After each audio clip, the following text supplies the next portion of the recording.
Graça e paz, queridos. Prosseguindo a nosso estudo de Cristologia, daremos início agora à aula de número 2. Falaremos agora sobre a natureza de Cristo. As Escrituras, especialmente no Novo Testamento, ensinam claramente as duas naturezas de Cristo, expressas em uma só pessoa, embora a Bíblia diga expressamente existir um só Deus e um só Senhor. É o que nós vemos lá em Deuteronômio capítulo 6, 4, quando o Senhor diz a Israel: ouve, ó Israel, o Senhor Deus é único. Também vemos em Marcos 12, 29, uma referência acerca da divindade do próprio Deus, e ele dizendo ao povo e manifestando ao povo que o Senhor é único. Em Timóteo, 1 Timóteo 3,16, o apóstolo Paulo vai dizer que esse é o mistério da piedade, isto é, Deus manifesto em carne. Vemos isso logo no Evangelho de João, capítulo 1, versículo 1 ao 3, um texto que é bastante conhecido dos irmãos, quando Jesus ele mesmo se intitula como o Verbo vivo de Deus, ou seja, o Criador. Nesse texto, Jesus vai dizer que, através do evangelista João, que tudo que há, tudo que houve e tudo que existe foi criado por Ele, para Ele e por intermédio dEle, fazendo-se assim igual ao próprio Deus. Esse é um fato discutido ao longo dos séculos e motivo de concílios e debates teológicos, mas que não mudam os fatos acerca do Deus invisível que tomou a forma humana. Qualquer estudo ou confissão de fé que desconsidere esse fato deve ser considerado anátema. João, na sua primeira carta, lá no Cartas de João, João 1,3 e Gálatas 1,8 menciona acerca desse fato. Ou seja, todo estudo eficaz, todo estudo correto, todo estudo honesto acerca da pessoa de Cristo, que não menciona que Cristo veio entre nós em carne e se tornou humano em carne, embora tendo duas naturezas distintas, a humana e a divina. Se esse estudo se propõe a ser um estudo verídico e ele não propõe a partir desse princípio o estudo, não pode ser considerado um estudo honesto da palavra de Deus. Natureza divina. No Novo Testamento, Jesus é revelado como Deus. Ele mesmo revela a sua deidade ou divindade, como veremos a seguir em inúmeras passagens. Logo no princípio, ele é revelado como o Emanuel, que significa Deus conosco. Nós vemos isso em Mateus, capítulo 1, do versículo 22 ao 23. Cumprindo assim a profecia de Isaías, no capítulo 7, versículo 23. No Decálogo, que constitui nos 10 mandamentos dados por Deus a Moisés no Monte Sinai, o Senhor alertou expressamente que nenhum israelita se prostrasse de joelhos e adorasse outros deuses. No entanto, Jesus por diversas vezes recebeu adoração em seu ministério terreno, em passagens como em Mateus 8:22, Mateus 9:18. E não somente no seu ministério terreno, ele também recebeu adoração depois da sua ressurreição. Mateus 28:9 e Mateus 28, de 16 ao 17, temos referências sobre esse fato. Jesus tinha poder sobre a natureza. Vemos isso em Mateus 8:27. Jesus tinha poder sobre os demônios. Nós vemos em Mateus 8, do 31 ao 32. Jesus perdoava pecados, coisa que os judeus sabiam que só Deus, o Pai, podia perdoar. Vemos isso em Mateus 9 ao 2 e outras referências.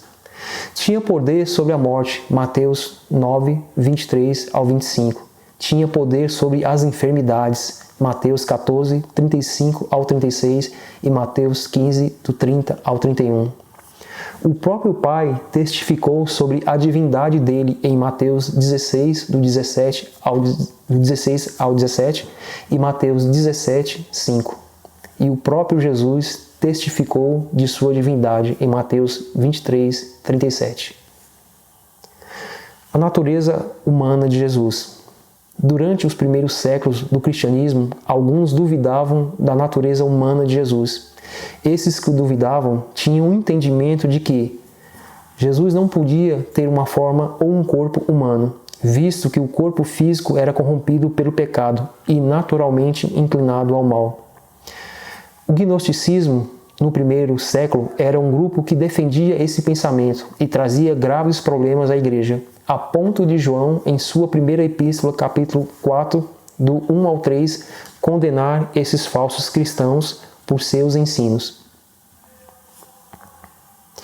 Há muitas provas bíblicas da humanidade de Cristo.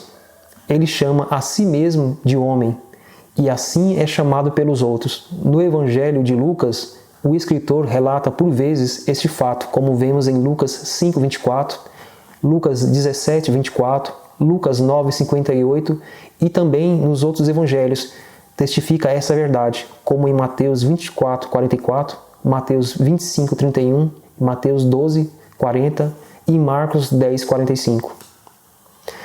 Como homem, Jesus era sujeito às necessidades e limitações humanas, como veremos a seguir. Jesus desenvolveu-se fisicamente. Lucas 2:52. Jesus teve fome. Mateus 4:2, Mateus 12:1, Mateus 21:18, Marcos 11, do 12 ao 13. Jesus teve sede. João 19:28, João 4:7. Jesus teve sono. Vemos isso em Marcos 4:38. Teve cansaço. João 4:7. Jesus chorou. João 11:33 ao 35. Jesus angustiou-se. Mateus 26:37. Lucas 19:41. Jesus foi tentado. Mateus 4, do 1 ao 12. Porém, é necessário observar que, embora Jesus tivesse todas essas características humanas, ele não tinha pecado e não podia pecar por causa da sua natureza divina. Então, as suas tentações não eram de natureza moral, mas resultavam de suas limitações físicas. Eu gostaria de ler com vocês Hebreus 4, do 14 ao 16. A palavra de Deus nos diz o seguinte: Portanto, fiquemos firmes na fé que anunciamos, pois temos um grande sumo sacerdote, poderoso, Jesus, o Filho de Deus, o qual entrou na própria presença de Deus. O nosso grande sacerdote não é como aqueles que não são capazes de compreender as nossas fraquezas. Pelo contrário, temos um grande sumo sacerdote que foi tentado do mesmo modo que nós, porém sem pecar. Então, é muito importante entendermos isso, que embora Jesus tivesse a natureza divina, ele não tinha corrupção em seu coração. E isso por causa da obra do Espírito Santo no ventre da bendita Virgem. Jesus ele foi formado no ventre de Maria de uma maneira sobrenatural pela obra do Espírito Santo, então ele tomou forma humana, mas também ele tinha a essência divina, de tal modo que ele não se contaminou no ventre de Maria pelo pecado. Isso é algo maravilhoso, extraordinário e algo que tem que ser compreendido por nós. Portanto, as duas naturezas de Jesus se completam em perfeita harmonia, sendo ele nosso mediador e ao mesmo tempo nosso redentor. Hebreus 2, do 17 ao 18, a palavra de Deus vai nos dizer o seguinte: Isso quer dizer que foi preciso que Jesus se tornasse em tudo igual aos seus irmãos, a fim de ser o grande sacerdote deles, bondoso e fiel no serviço a Deus, para que os pecados do povo fossem perdoados. E agora Jesus pode ajudar aos que são tentados, pois ele mesmo foi tentado e sofreu. Jesus conhece a nossa fraqueza, Jesus conhece as nossas deficiências, Jesus conhece os nossos pecados. A palavra de Deus nos diz que em tudo ele foi tentado, mas como nós dissemos anteriormente, é necessário nós entendermos que as tentações de Jesus, elas não são moral, mas sim físicas, decorrente da fraqueza humana. A unidade na divindade e a divindade na unidade. Vemos essa unidade muito bem exposta ao final do Concílio de Calcedônia, 451 depois de Cristo. Nós sabemos que concílios eram reuniões que eram formadas pelos cristãos primitivos, pessoas que tinham profundo conhecimento das escrituras, das línguas originais, eruditos.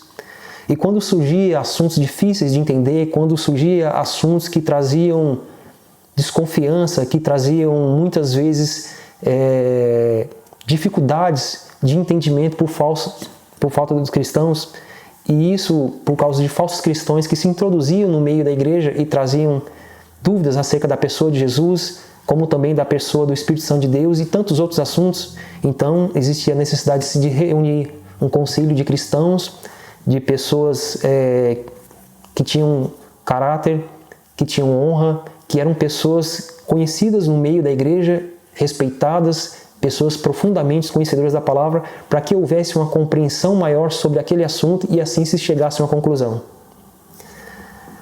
Não há personalidade dupla e nem uma dupla personalidade. É sempre a mesma pessoa que fala, quer seja em sua consciência divina, quer seja em sua consciência humana. Ou seja, não existe uma dupla pessoa, existe uma pessoa com uma dupla natureza, a natureza humana e a natureza divina. A necessidade das duas naturezas de Cristo. No presente, muitos consideram Jesus como um mero homem e não o conhecem as necessidades das duas naturezas em Cristo. Porém, se Cristo não é tanto homem quanto Deus, não pode ser nosso mediador. Porquanto era necessário que o mediador que mediasse o conflito entre o homem e Deus fosse verdadeiramente o homem, mas ao mesmo tempo verdadeiramente Deus, como homem conhecedor das nossas fraquezas, conhecedor das nossas dificuldades, conhecedor das nossas dores, por isso que ele tinha que ser homem. Tinha de ser alguém da raça humana, a fim de poder ser nosso mediador. Tinha de ser alguém da raça humana, a fim de representar os pecadores na obra redentora. Era necessário que assumisse a natureza humana, não só com todas as propriedades essenciais do corpo e da alma, mas também com todas as enfermidades a que está sujeita depois da queda. Somente um mediador assim, verdadeiramente humano, que tivesse um conhecimento vivencial das aflições da humanidade e superasse todas as tentações, poderia entrar compassivamente em todas as experiências e em todas as provações e tentações humanas. Vemos isso em Hebreus 17 ao 18 e em Hebreus 4, do 15 ao 52. Sendo um perfeito exemplo humano para seus seguidores. Mateus 11, 29, Marcos 10, 39, João 13, do 13 ao 15, Filipenses 2, do 5 ao 8, Hebreus 2, do 2 ao 4 e 1 Pedro 2, 21. Ao mesmo tempo, tinha de ser um homem sem pecado, porque alguém que tivesse perdido o direito à própria vida, certamente não poderia fazer expiação pela vida dos outros. Hebreus 7, 26. Eu quero estar lendo esse texto com vocês. Hebreus 7, 26. Nos diz assim a palavra do Senhor: Por isso, Jesus é o grande sacerdote de que necessitamos. Ele é perfeito e não tem nenhum pecado ou falha. Ele foi separado dos pecadores e elevado acima dos céus. Além disso, era necessário que fosse verdadeiro Deus para poder oferecer um sacrifício perfeito de valor infinito e redentoramente sofrer a ira de Deus, isto é, de modo a libertar os outros da maldição da lei e para poder aplicar os frutos da sua obra redentora. Aqui uma observação: Jesus não só nos perdoou dos nossos pecados passados, Jesus não só nos perdoa dos nossos pecados presentes, mas Jesus também nos perdoa dos nossos pecados futuros. Isso também não quer dizer que nós temos que ficar tranquilos em relação aos nossos pecados. Ora, se Jesus nos perdoou o pecado passado, presente e futuro, então quer dizer que eu possa pecar porque Jesus vai me perdoar? Não. Isso quer dizer que a obra de Jesus ela foi perfeita, que apesar das nossas fraquezas e apesar dos pecados que ainda iremos cometer, mesmo lutando contra Ele, a partir do momento que nós nos arrependemos e confessemos os nossos pecados a Cristo, sabemos que nós temos um sumo sacerdote perfeito em sua obra e em seu sacrifício, capaz de nos perdoar e nos dar pureza. A unidade da pessoa de Cristo. A Igreja, embora tenha mantido a doutrina das duas naturezas de Cristo desde os dias do Concílio de Calcedônia, em 451 d.C., afirma ao mesmo tempo a existência dessas duas naturezas em uma só pessoa. O Concílio de Calcedônia. no Concílio de Calcedônia, chegou ao seguinte determínio: há somente uma pessoa no mediador, e essa pessoa é o imutável Filho de Deus. Na encarnação, ele não se transformou numa pessoa humana, nem adotou uma pessoa humana, simplesmente assumiu a natureza humana, que não se tornou uma personalidade independente, mas se tornou pessoal na pessoa do Filho de Deus. Sendo uma pessoa divina, que possuía a natureza divina desde a eternidade, assumiu uma natureza humana. E agora tem as duas naturezas. Depois de assumir uma natureza humana, a pessoa do mediador não é apenas divina, mas divino-humano. É agora o Deus homem. É um indivíduo, mas possui todas as qualidades essenciais tanto da natureza humana como da divina. Ainda que possua uma consciência, possui tanto a consciência divina como a humana, bem como a vontade humana e a divina. Prova bíblica da unidade da pessoa de Cristo. Como vimos anteriormente, não há uma dupla personalidade na pessoa de Cristo, mas uma pessoa única com duas naturezas distintas. Sempre é a mesma pessoa a falar, quer seja em sua natureza humana, quer seja em sua natureza divina. Na natureza humana, vemos claramente a natureza humana de Jesus quando sentiu fome, Mateus 4:2, sede, João 19:28, cansaço, João 4:6, chorou, João 11:35-38, sofreu, Marcos 14:32 ao 42, foi tentado, Hebreus 4:15 e por fim faleceu, Mateus 27:46 e Marcos 15:34. A natureza divina, em outros textos, em todo o Novo Testamento, é manifesto a natureza divina de Jesus. Criador do universo, em João 1-3, 14 e 18. Conhecedor dos pensamentos dos homens, João 2, do 24 ao 25. Aquele que em si tem a vida eterna, João 3:16. Tem poder sobre a morte, João 11, do 25 ao 26. Tem poder sobre as enfermidades e sobre os demônios, Mateus 8:16. Tem poder sobre os elementos da natureza, Mateus 8, 25 ao 27. Tem poder sobre os mortos e lhes dá a vida eterna, João 5:28. João 5:21. Perdoa pecados, João 8, do 10 ao 11. E julga os homens, João 5:22. Verificação de aprendizagem. 1. Explique com suas palavras e referências bíblicas, além das já mencionadas nesse estudo, a divindade de Cristo. 2. Explique com suas palavras e referências bíblicas, além das já mencionadas nesse estudo, a humanidade de Cristo. 3. Em Mateus 24:36, Jesus falou sobre seu segundo advento, ou volta, e sobre o fim dos tempos, que nem mesmo o Filho do Homem sabia o dia e a hora desse acontecimento. Explique essa passagem à luz da divindade de Cristo. Até breve, querido. A terceira aula. Deus os abençoe em nome de Jesus.